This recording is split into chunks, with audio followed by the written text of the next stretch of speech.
Assalamualaikum warahmatullahi wabarakatuh.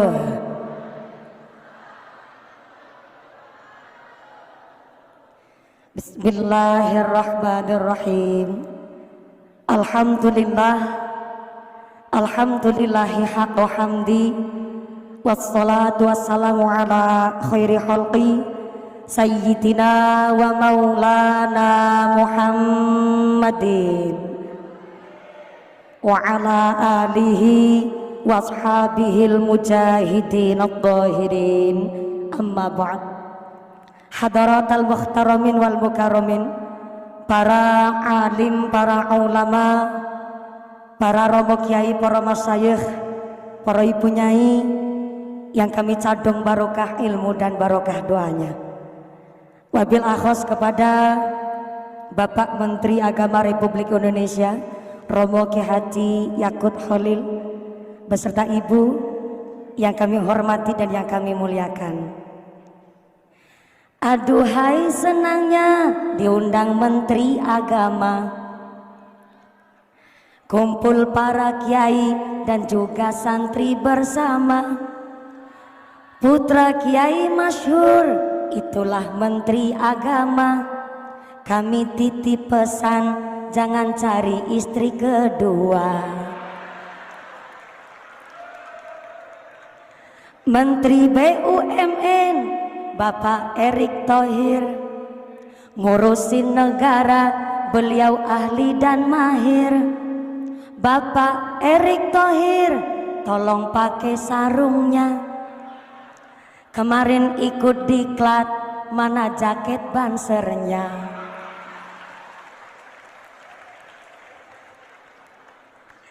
Santri zaman sekarang pinter ngaji dan pinter keren, karena jenderal pendis pengasuh pondok pesantren. Hafal kitab kuning dan juga beken, tapi jangan lupa honor kami aja kelalen.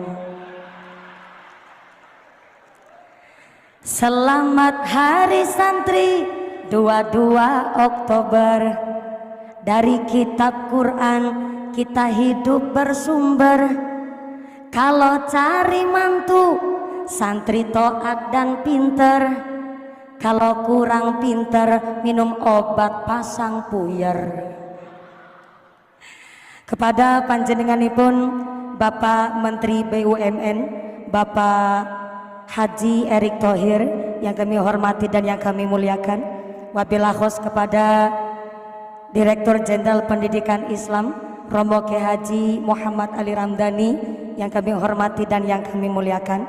Wabil akhos kepada Bapak Menteri dan seluruh staf ahli yang kami hormati dan yang kami muliakan. Wabil akhos kepada role model saya Romo Kiai Haji Anwar Zahid yang kami cadong barokah ilmunya, yang kami cadong barokah doanya.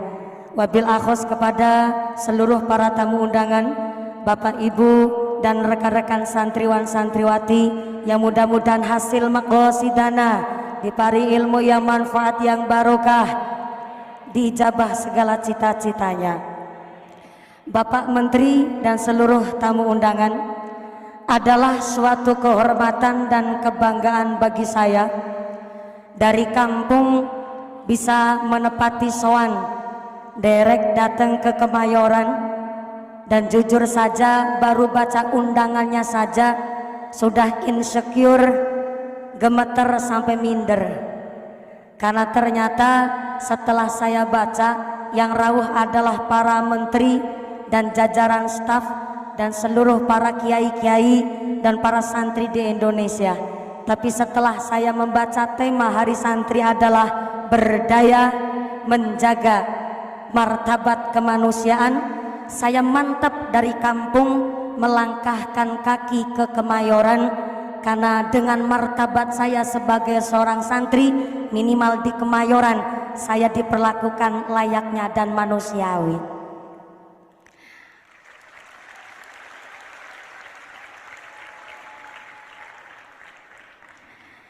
Jikalau martabat seorang manusia dihargai, menurut kami para santri bahwa ternyata yang namanya harganya diri terletak pada adabnya, harganya jidat pada ilmunya, harganya bibir karena ada zikirnya, harganya hati karena ada imannya. Maka jikalau manusia dihargai sebab badannya, ternyata mohon maaf, yang namanya hewan juga punya harga. Sapi contohnya, semakin gemuk badannya maka semakin mahal harganya. Berarti harga seekor sapi terletak di dagingnya, karena semakin gemuk badannya maka semakin mahal harganya. Tapi ada hewan gak punya daging tapi harganya bisa lebih mahal ketimbang harganya sapi. Burung perkutut contohnya. Burung perkutut gak punya daging tapi harga seekor burung perkutut bisa lebih mahal ketimbang harganya sapi. Berarti harga seekor burung perkutut tidak terletak di dagingnya tapi terletak di suaranya. Lalu pertanyaannya, di manakah letak harganya manusia? Apakah dari dagingnya? Kalau harga manusia dari dagingnya, maka maaf, silahkan Anda bersaing sama sapi. Maka dari sini, entah yang gemuk, entah yang kurus, jangan berpikir saya sedang body shaming. Entah gemuk, entah kurus, yang rambutnya ikal, yang rambutnya lurus, yang punya banyak duit, yang punya banyak fulus, bahkan ternyata yang kulitnya hitam, yang kulitnya putih mulus. Ternyata Kanjeng Nabi mengangkat harkat martabat kita dengan tulus. Innallaha la yanzuru ila suwarikum wa amwalikum walakin yanzuru ila qulubikum wa a'malikum. Ternyata Allah Subhanahu wa taala menilai manusia bukan dari harga derajat pangkatnya, bukan dari harga bentuk rupanya, bukan dari harga harta bendanya, tapi Allah melihat manusia dari martabat hati nurani dan amal ibadahnya kepada Allah Subhanahu wa taala. Maka hari ini Romo Kiai Haji Anwar Shahid diundang karena ilmunya. Gus Asmi hari ini beserta Syubanul Muslimin diundang karena santri pandai baca sholawatnya. Jujur saja, saya sampai detik hari ini masih bingung diundang oleh Pak Menteri Agama karena apanya.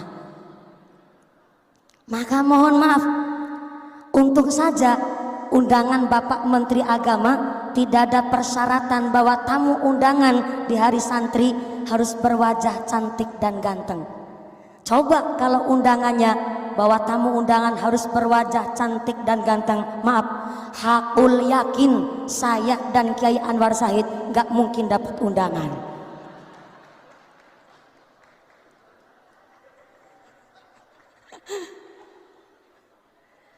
Maaf Kiai.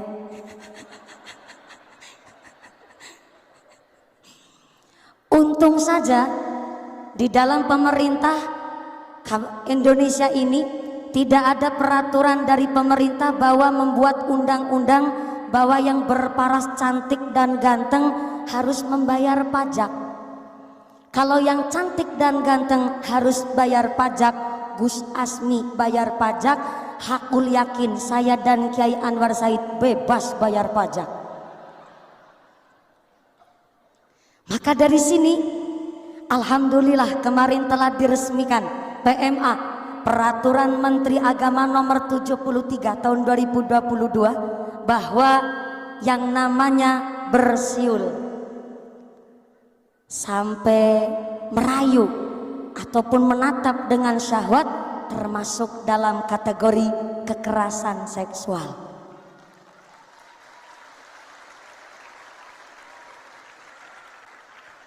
Dengan Peraturan Menteri Agama nomor 73 tahun 2022, kami khususnya para perempuan di Indonesia sangat betul-betul merasa dilindungi baik secara psikis untuk berkontribusi di dalam Indonesia, untuk berinteraksi di dalam ruang publik. Maka dengan hari ini kita karena dilindungi oleh pemerintah, bahkan Menteri Agama, satu langkah lebih maju, berpikir bahwa betul-betul mengangkat harkat martabat seorang manusia dengan cara menjaga mental psikisnya, berarti dikembalikan kembali kepada setiap manusianya. Kalau pemerintah saja sangat memperhatikan martabat manusia, berarti kembali lagi ke perempuannya, betul-betul harus menjaga marwahnya untuk tidak mancing-mancing birahi yang ada. Mohon maaf, kalau memang perempuan ingin dihormati, berarti dari segi berpakaian pun harus dengan secara sopan. Mohon maaf, kalau sampai seorang perempuan cara berpakaiannya saja kurangan bahan, maka kalah sama buah-buah di pasar. Sekarang buah di pasar, Mbak, pada pakai baju semua. Buah apel pakai baju, buah pir pakai baju, buah jeruk pakai baju, buah anggur pakai baju.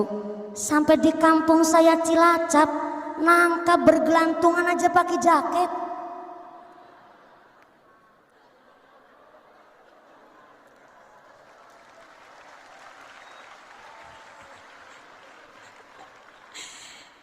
Ibu Menteri Agama, Ibu Emma, di Cilacap nangka bergelantung di pohon saja pakai jaketan. Tapi pertanyaannya, kalau buah nangka di kampung saya aja pada jaketan, kenapa nangkanya perempuan nggak pada di berongsong?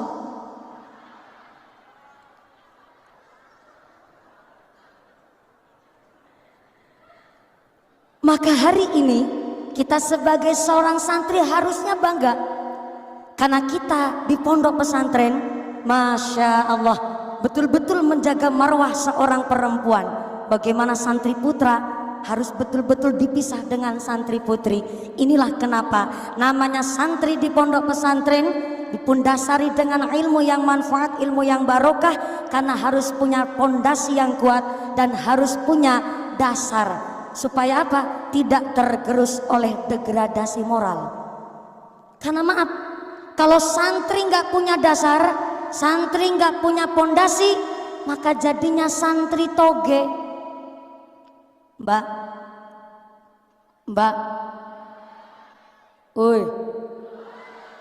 Mbak, ada santri namanya santri toge. Apa sih namanya toge? Sifatnya toge, nggak tahu duduk perkaranya, nggak ngerti kentang kimpulnya, asal ngikut baik. Ada bakso, toge ngikut. Ada bakwan, toge ngikut. Ada soto, toge ngikut. Sampai-sampai ada tahu isi alias berontak, ngikut baik. Yang namanya toge. Anjay. Dan ternyata yang namanya toge nggak tahu duduk perkaranya, asal ngikut baik. Itu yang namanya toge. Namanya santri harus punya dasar, santri harus punya pondasi. Maka ngendikanipun Sultanul Aulia Syekhona Abdul Qadir Al-Jailani mengatakan di dalam kitab manakibnya, geniku kitab Nurul Burhaniyah, bahwa namanya santri irsyadun nas. Santri adalah pemimpin di hari depan. Maka karena santri akan memimpin di hari depan, maka santri harus punya 3 ilmu landasan. Yang pertama, kata Syekh Abdul Qadir Al-Jailani, santri harus punya ilmul ulama, yaitu ilmunya para ulama. Apa saja? Nahwu sharaf, tasawuf, fiqih, tafsir, dan lain sebagainya. Yang kedua, yang namanya santri harus punya ilmu siasatul mulki. Saya ulang, siasatul mulki, harus punya ilmu siasah, harus tahu dasar pondasi negara, harus tahu ilmu berpolitik, harus balance antara ilmu ulama dan harus tahu ilmu pendasaran yang namanya suatu negara. Karena ketika seorang santri hanya tahu ilmu fikih tapi tidak mau belajar dan tidak mau melek dengan intelektual, tidak melek teknologi, tidak mau melek dan tidak mau up to date dengan apa yang terjadi di negara, maka bersiaplah akan jadi boneka permainan orang-orang yang hanya ikut politik, politiknya kotor. Dan sebaliknya, kalau hanya seorang santri taunya ilmu politik tanpa didasari ilmu fikih, maka bersiaplah akan memunculkan gerandong-gerandong di masa depan. Apa itu gerandong-gerandong di masa depan? Seorang berpolitik tanpa tahu dasar hukumnya, maka apa baik doyan. Maaf, di Inggris ternyata sedang terjadi krisis ekonomi, sampai para siswa di Inggris penghapus saja dimakan, kertas dimakan karena saking krisisnya. Di Indonesia tidak ada krisis moneter, tapi ternyata ada orang yang berpolitik tapi tidak tahu dasar hukumnya, maka ternyata terciptalah gerandong-gerandong, aspal diuntal, semen diuntut, sampai-sampai wesi dileg, sampai serandal bedoyan.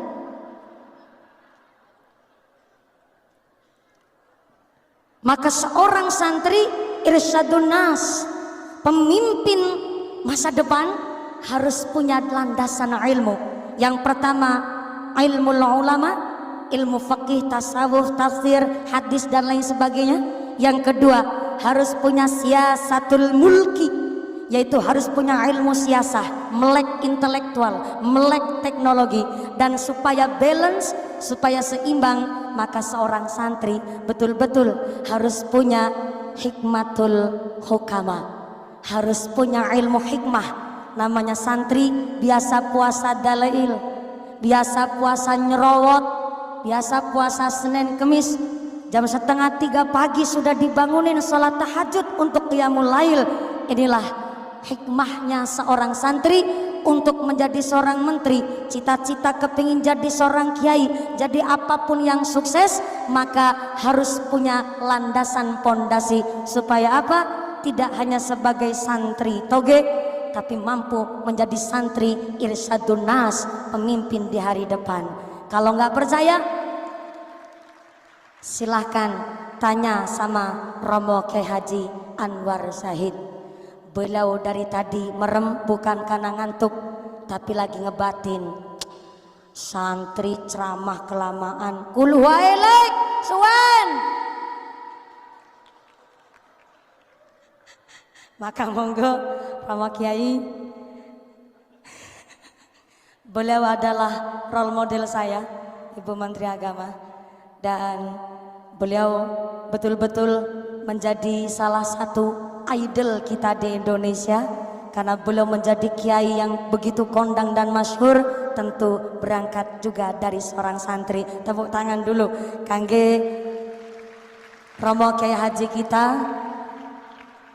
Dan sepertinya termasuk sesuai dengan batinnya Romo Kyai Haji Anwar Zahid, kulu hailik jangan kesuwen, karena justru saya juga sangat mengharapkan dawuh-dawuh beliau. Dan terima kasih kepada Bapak Menteri Agama telah memfasilitasi saya ikut derek sowan wonten ing Hari Santri menika. Terima kasih Bapak Erick Thohir, Bapak Wakil Menteri Agama, dan seluruh para staf. Oh, hari ini juga kerawan Bapak Menteri Sandiaga Uno. Terima kasih. Segerawuh, alhamdulillah. Dan Bapak Azwar Anas, Menteri ARB.